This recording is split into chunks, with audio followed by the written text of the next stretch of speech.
प्रधानमंत्री नरेंद्र मोदी को प्रकृत धन्यवाद देवा दरकार। से ओडिशा को बहुत इम्पोर्टान्स दौरान आज विश्वर अनेक जगार भारतीय मान भुवनेश्वर पहुँचते 3 दिन धरिक कार्यक्रम चलो मुझे ओडिशार बहुत डेवलपमेंट हम तो मानसिक प्रस्तुत करके अनेक लोक जाऊँच ओडिशा रे पुंजी निवेश करेंगे। ओडिशार आर्थिक स्थिति निश्चित भाव बदल ये गोटे बहुत बड़ स्टेप जोटा केन्द्र आमको सुजोग देछि आउ माननीय मुख्यमंत्री ताऊ भल करके देखई निश्चित बहुत पुंजी आसब माने मोर देन 5 लाख करोड़ मुझे आसब आउ इति विशेष कर प्रवासी ओडिया जो मैंने भी आसी पहुँचते सहित मुझे आलोचना करुले से बहुत उत्साहित अच्छा ओडिशा रे पुंजी निवेश करने जदि सुजोग मिले तो निश्चित भाव से किसी करेंगे।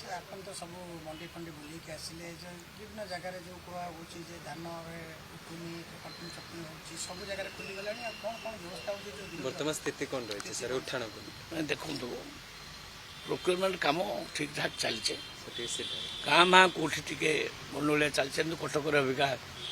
गोटे जगार रास्ता रोक होता कलेक्टर सहित आलोचना करुले तो बसिक मान समाधान कले रास्ता रोक उठला और प्रोक्योरमेंट काम आरंभ स्टार्ट है लोक मैंने उस्के दौरान किसी नखा जे 3100 टଙ୍କା देवे तुम जमिया धान देले भी 3100 टଙ୍କା ने किंतु आमे कहिछु जे एफएक्यू मानर धान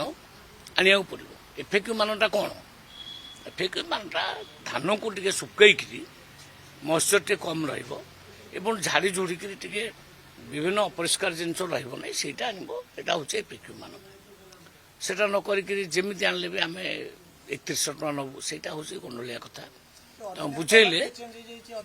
कलर टिके चेंज रे भी आमे एडजस्ट कर नउचो किंतु बहुत खराब होते से चाउल आम नहीं पारू ना थे कहुई कारण से चाउल नेले से चाउल मार्केट रे चलो ना एफसीआई नब ना तो सेटा जन डैमेज से केस तो पैसा दि जाऊँगी जो क्षति होची से केस सरकार पैसा दौरान पैसा दे सारा पुणी क्षति हो चाउल को पुणी केमती ने धान को सेमती नुहे अनुरोध करुच्ची जोटा मेकअप हो पार्टी मंडी रे एफएक्यू मानर धान आणतु आउ पैसा पूरा दिज्व 24 घंटा भितर कौन 12 घंटा भितर पैसा जाऊँ बारी काली मु तो बरगढ़ जाइए बरगढ़ जड़े चाषी कले आगे 8 घंटा भितर मो पाक पैसा पलि आसला पैसा दबार आम किसी अवहेला को करूँ धानटा टिके भल क्वालिटर आण भल क्वालिटर धान आण भल क्वालिटर पैसा आनब यार असुविधा कौन सबू जगह स्मूथली चली प्राय 23 लाख मेट्रिक टन धान किना सरला पेमेंट सरला स्मूथली चली किसी असुविधा सब मंडी खोलीगला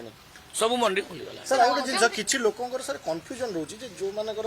अधा धान क्षतिग्रस्त होईछि आ किछि धान बिक्री से माने मंडी रे बिक्री करि पाछथि तो से केस रे देखो दादा मु स्पष्ट भाव में कहिछि खराब हो जाइथिबा धान को जमा आनंतुनी मंडी तापाई सरकार पैसा दब आपको क्षतिग्रस्त पैसा आउ जोड़ा भल धान अच्छी आणतु आम निश्चित भाव में नब सर आपन तो मझे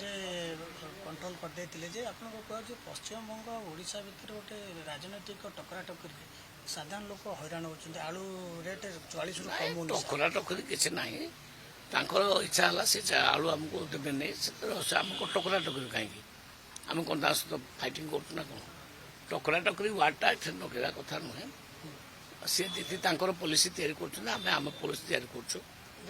एमती पॉलिसी तैयारी करूँ एथरक स्वयं संपूर्ण हम आलू आम आउ क्या हाथ न पतेवाई योजना तैयारी करूँ सफल हबू टिके अपेक्षा कर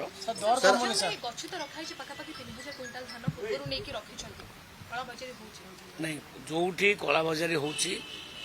आपण मैंने मत दिंतु डाटा सारे सारे सिल हम काली गोटे जगह सिल हो ढेंकानाल निहल प्रसाद एरिया सिल कर अनेक जगार जो मैंने कम दाम धान किणिक रखुंट ତାକୁ ସିଲ୍ କରାହେବ। ସାର୍ ଆଜ୍ଞା କମିବ ଟିକେ ଦର କମିବ ଆଳୁ ଦର କେମିତି କମିବ, କଣ୍ଟ୍ରୋଲ କମିବ। କରିବ ଟିକେ ଅପେକ୍ଷା କରନ୍ତୁ, କମିବ।